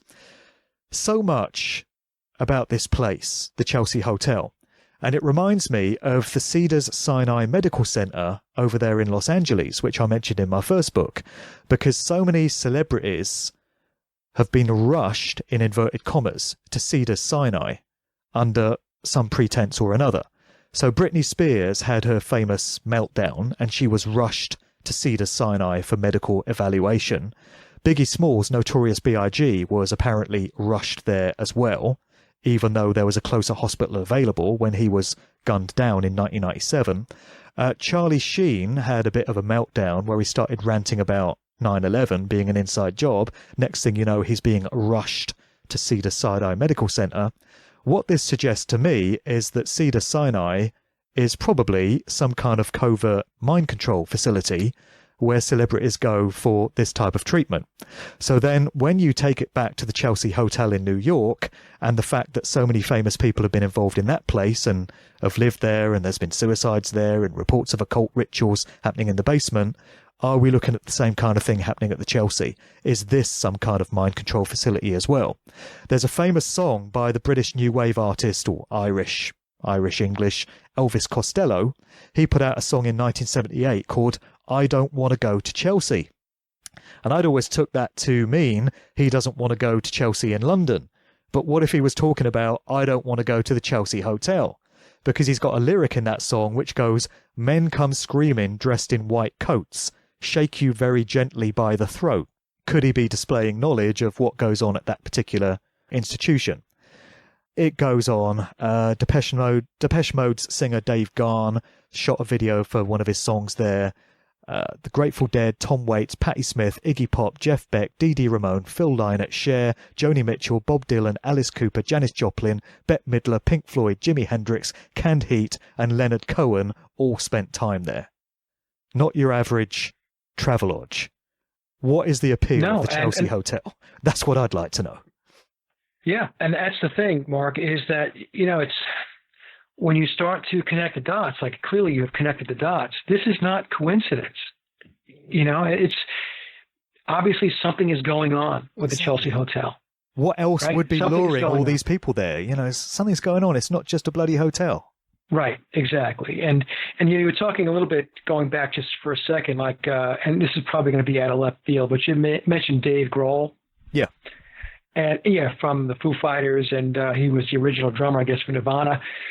There's something about Dave Grohl, too, that has always kind of bothered me. He seems like, we talked earlier about those that are kind of lured into the system and those that have always, been destined to be in the system. He seems like one of those that's always been destined to be in the system. He seems to be everywhere these days. It's kind of amazing to me. The guy was a drummer for Nirvana. Right. And, he played for the Foo Fighters and everything else, but he seems to be very, very connected. I see him a lot with paying tribute to McCartney, to Billy. Yeah, you saw that. Right? Yeah, he always seems to be connected. Is always there at these events. Right. So he's another one that just seems to be front and center, and somebody who was primed to be doing what he's doing today. Well, exactly. There's this story from last year of Dave Grohl breaking his leg after he fell off a stage in Switzerland, and Paul McCartney, whoever he may be, organised his surgery. And Grohl gave this quote to a magazine where he says, he knows some good fucking doctors. Yes, I bet he fucking does. when it comes, I bet Paul McCartney knows some great doctors. But the thing about Dave Grohl, which was brought across my radar by this guy Nino, is when you do some digging into his background, Dave Grohl's father was James Harper Grohl. He worked in the world of politics as an assistant to Robert A. Taft Jr. Robert A. Taft Jr.'s father was William Howard Taft, who was the 27th President of the United States. And his father, in turn, was Alphonso Taft, who was a founder of Skull and Bones. Then we've got Dave Grohl dating Kathleen Hanna for a time, who is now married to Adam Horovitz of the Beastie Boys. Kathleen Hanna was in the groups Bikini Kill and Le Tigre as part of the underground feminist punk movement known as Riot Girl, and has stated that she was greatly influenced by Gloria Steinem, who turns out to have been an asset of the CIA and created that whole feminist movement as a social weapon against the family unit, all to do with breaking up the traditional family unit and getting women out of the home, away from caring for their kids, into the workplace, paying tax. That's what that whole thing was all about. And we also find out that this Kathleen Hanna, who Dave Grohl dated, has connections to the eugenics organization Planned Parenthood, and at many gigs where her band would play, Planned Parenthood would be operating a promotional booth, you know, putting out their literature and stuff. Another interesting thing about Dave Grohl is the Foo Fighters put out an album a few years ago, and they hit upon this novel marketing gimmick where they recorded the album on analog tape. This was a gimmick because by that point, all music was being mastered to computers, right? So they had the idea of, wouldn't it be a great thing to record it onto analog tape the way it used to be done? And they then had the idea of shredding this original analog tape on which the album was mastered and putting a tiny little shard, a microscopic shred of tape into each of the jewel cases of the CDs of this album. So consumers would go out and buy a copy of this album on CD, and there'd be a tiny little piece of tape in it, which seems like a really cool marketing idea on one level. But when you go back to something that I mentioned in the first book, which was the comments by this guy John Todd in the 1970s, who came from a long-running generational bloodline of witches, and he was put to use in the American recording industry. He got high-level jobs in many different record labels, and he became something of a whistleblower in the 1970s. You can find some of his talks on YouTube where he started to spill the beans about some of the ritual practices that go on routinely among the big record labels in the US and beyond. So there again, we got an example of somebody that comes from one of these generational bloodlines that is put to use in one of these industries. So you can bet he was given that role. John, you're going to be working in the music industry. Somebody else, you're going into politics. You know, that's your role. So he spilt the beans on what was done. And he talked of how the record companies would all have this altar room in their company HQs. And they would bring the master tape of a new recording into this room and wheel in a coven of witches. That's what he said. It's not me saying this, it's John Todd saying this. And he said this coven of witches would put a hex or a spell. They'd imbue this master tape with this negative energy. And then every copy that was made of that album from that initial master would carry some of that signature energy out into the public domain with it. So now we've got this story of Dave Grohl mashing up this piece of analog tape and putting a little shard of it into the CD jewel cases of the album. What if that's a modern rendering of this same tenet? When you listen to the work of Janice Barcelo, she talks about the pornography industry. And she's got this story of how when they do a master of a porno film, they imbue that with negative energy, she says. And so every copy that's then made of that tape or DVD or whatever and goes out there into the public has some of that energy charged into it. There's a story of Robert McAfee of McAfee Software, a story which you can get online. It was in the mainstream news. He opened a new corporate building somewhere, and the story is that he brought in a bunch of witches, and he had them perform a ritual on the lawn of this building to kind of bless it, I guess, or, imbue it with some kind of energy. And then the final story along these lines is Winston Churchill was, by all accounts, an occultist. He was into all this stuff. And there's this story I've heard of how he, when the Germans were poised to invade England and it was expected they would be sending a fleet of ships over the English Channel, put a bunch of witches in robes up on the cliffs of Dover or wherever it was in Kent, and they stood and sent out this energy across the channel, presumably to repel this fleet of ships that was supposed to be coming. So there's all these different stories about how energy is harnessed and is imbued with intent and will and is sent out there into the ether, And we appear to have a couple of variations on this from the music industry.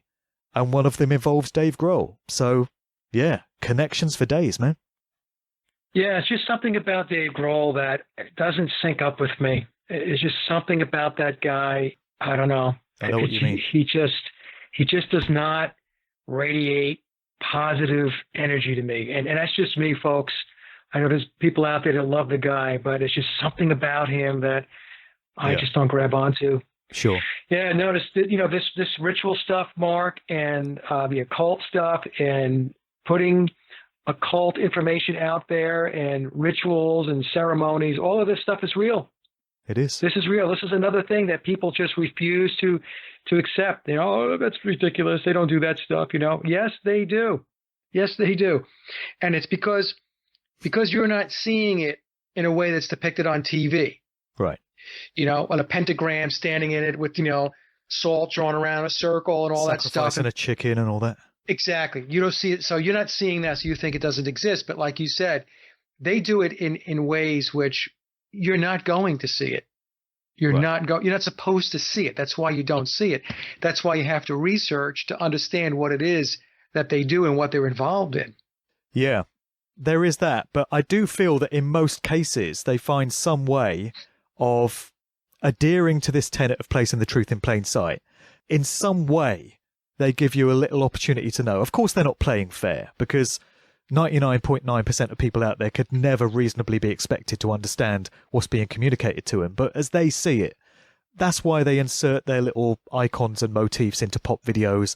That's why they do it at stage shows. That's why rock stars flash up hand signals and all this stuff.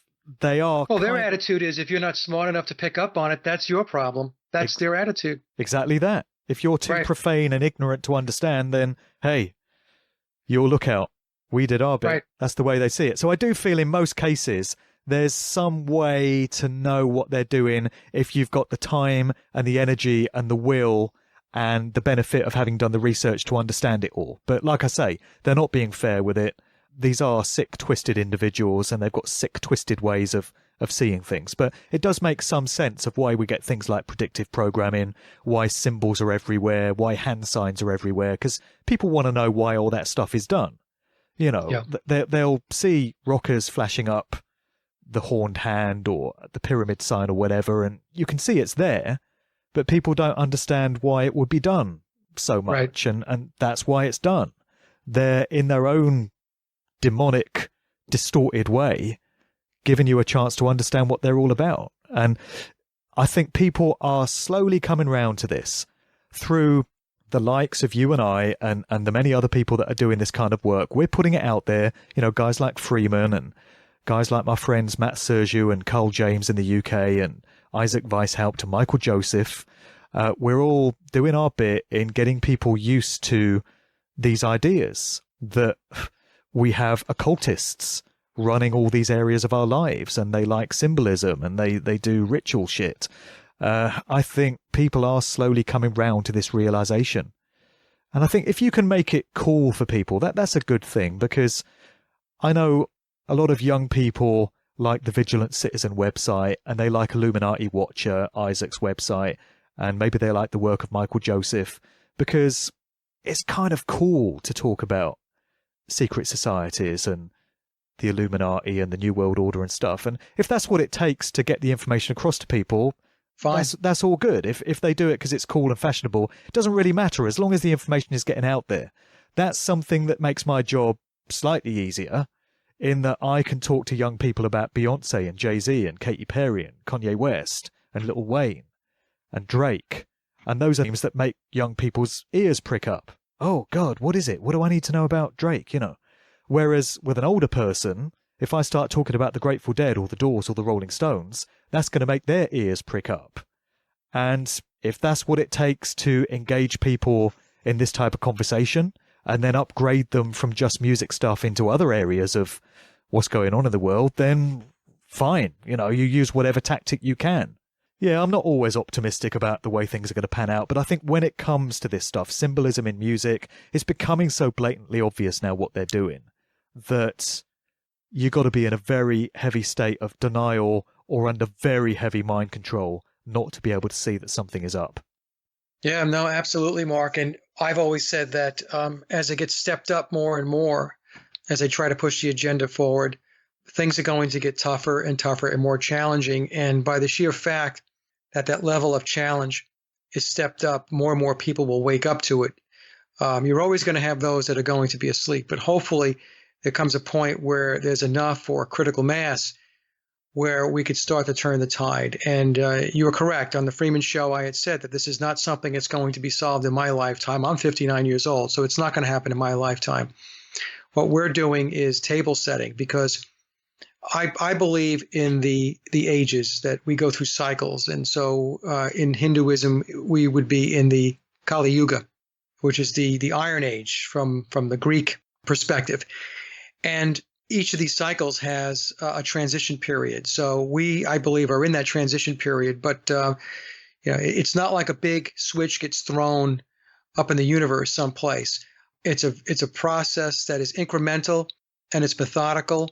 And there are those of us that have come here, incarnated here, to help with that transition, to get people and souls to start shifting gears and get off the road that they've been on. That's my take on it. And the other thing I wanted to mention to you was, you were talking about all these different areas and these different artists that you can talk about, and it peaks different people's ages, like different age groups. And maybe you've gotten this too, but I've had people contact me on a number of occasions and told me that the McCartney conspiracy or the Paul is Dead stuff, that the shows I was doing, actually woke them up to other conspiracies. Before that, they weren't focused on 9/11. They weren't focused on these staged events. They weren't focused on any of that stuff. Right. And then, it was the McCartney conspiracy that made them step back and say, well, wait a minute. And I've received a number of emails saying that. So yeah, because if the world is basically okay and everything's basically normal and sane, and our governments just want what's best for us and are just trying to take care of us, and you accept that McCartney was replaced, you think, well, how can that have been allowed to happen? Surely the security services would know about this. How could the Queen knight this guy? How has he not been rumbled? Well, the only way any of that could not have taken place is if the world is not nice and pleasant, and if governments don't care about us and aren't out for our best interests. So yeah, suddenly a whole different world of possibilities opens up to you. Yeah, and I bring that up because there are people that really, they'll say, well, I don't understand why this is a big deal, why you guys talk about this. What's the big, it's just a musician, blah, blah, blah. So, I can go into that as a whole, another show we can do on that. But just to cut to the chase, one of the reasons is because it has woken people up that were not awake before to the bigger picture of conspiracy that just swirls around us every single day of our life. Right. So from, even if it's just that alone, that's important enough to be able to talk about things like that, or we should be talking about things like that. Yeah. And really, you can look at the mess the world is in. You mentioned there are those of us that have obviously come here at this time to be doing this work, and it becomes fairly shocking when you don't realize that until you're 40 years of age, right? Yeah.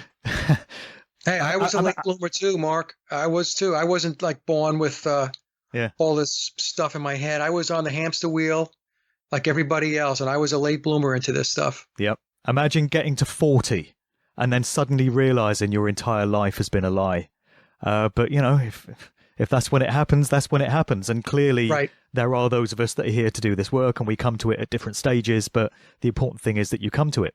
And when you do, you look at the mess that we've got, and it can seem insurmountable. You can think to yourself, how are we ever going to roll this back and get humanity to a stage a place where it needs to be? When you look at all the fracking wells that have now been dug, and you look at all these ugly antennas that are everywhere, and Right. the smart grid, the Internet of Things that's been set up, you could think, how are you ever going to dismantle all of that? Even if you got people to a stage where they could accept that it's not a great idea for us to be living like this, how do you undo all of that? And yes, it can seem completely overwhelming. And to my mind, the only way that's ever going to be achieved is through consciousness, through a raising of consciousness of large numbers of people to a point where they can all get on the same page, and the answers then come to you. So you can puzzle over it from a practical point of view and think, how do we solve all this stuff? But it's only going to come through heightened consciousness. And it's only going to come when there's a tipping point and a quantum amount of the world's population that reached that stage. And so, the battle becomes winning over people's consciousness. Yes. That's the only way any significant change is going to be achieved, I feel. And I think that's why that's why the controllers spend all of their time trying to manipulate your thoughts and your consciousness. They know this. Right. Because, short of the world being destroyed and everyone having to go back from the caveman era and start again from scratch with a blank sheet of paper, I don't know how things are ever going to get to the stage where they need to be unless it's through consciousness. Right. There's a record by a female rapper called Elias Clay, and I quote the lyric from it in my talks. She's got a great song called Wake 'Em Up, and it's one of my favourite songs. One of the lyrics goes, "To be honest with you, I don't really know how we're going to change this, but we have to." There it is, right there in that lyric. There you go. That's the mission. Yep. Well, Mark, it's been a fabulous discussion. It's always really a lot of fun to talk to you because, well, first of all, because you're a friend and it's easy to talk to your friends. Right. And but enormous amounts of information. And your new book is Musical Truth 2. It's been out since February. And why don't you fill the audience in on where they can get a copy of the book and also where they can connect with you, websites and stuff like that? Sure. Well, Musical Truth 2 is available on Amazon, as is Musical Truth 1. So it's in paperback, hardback, and Kindle version from Amazon, which is a nice, easy way of getting it. But not everyone likes Amazon. They're not the most ethical company in the world. So if anyone wants to get a copy from me direct, I'm happy to sign a copy. Of course, it always helps authors out when people go to them direct because you get a better cut of the sale rather than it go into the corporation. So if anyone wants to email me and pay by PayPal, then I can get a book out to you. I do post to the US. I post all over the world. The postage isn't as much as you might think. So drop me an email to markdevlinuk@gmail.com and we can get a conversation going where I can get a book out to you. I'm doing some talks to promote the book. I was just in the US actually last week. I was in Phoenix for the Truth Mind Reality Conference and I did a book launch at a store in LA. I'm not coming back to America this year unless I end up going to Connecticut. That's another story. But my talks for the rest of this year are going to be in the UK and Europe. So I'm going to be touching Sweden, also Denmark and Ireland. And there's information on where I'm touching down on my main website, which is markdevlin.co.uk. And that acts as a hub for all my other stuff. So I've got a Spreaker site where I host all of my audio. All of my podcasts are up there. All of my radio interviews are archived up there as well. So just go to markdevlin.co.uk. You get the link through to there. I've got a YouTube channel as well. I know you've had some issues with YouTube, but I'm still hanging on in there. My YouTube channel is youtube.com/MarkDevlinTV. I've got a load of my conference talks up on there, and all my Spreaker podcasts are converted into YouTube files as well, so you can catch up with those on the YouTube channel. So that's pretty much it. I want to thank you for getting me back on, Mike. It was a great conversation, and I've covered some points in this chat that I've not in other radio interviews, because, you know, it gets a bit tedious when you just trot out exactly the same information on every radio interview. So I've tried to bring some different stuff to the table here, and I think it's been quite a stimulating conversation as a result. So thanks again. Oh, you're very welcome, Mark. It was a great conversation. And that concludes another Sage of Quay interview, and I hope you enjoyed the discussion as much as I did. Links to my guests' websites and social media are listed in the show notes below. And as always, I'd like to thank everyone for listening and visiting the blog. You can get to the blog by typing in sageofquayradio.blogspot.com or simply head over to our hub website at sageofquay.com. Also, if you get a moment, please visit laboroflovemusic.com to listen to my album, Leaving Dystopia. And remember, live in truth and always serve creation. It's really that simple.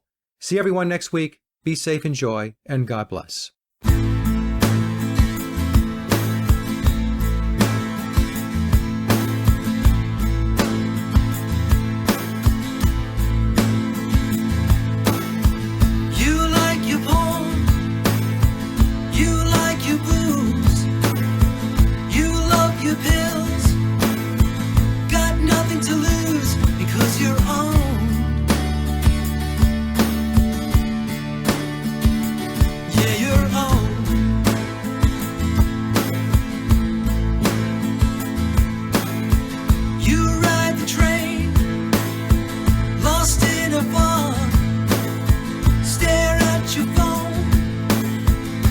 Just a cog because you're on.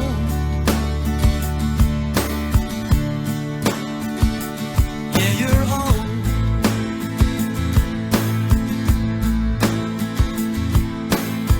You work a job just to survive. You have a pulse, but you're not alive because you're on.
Still so blind because you're on.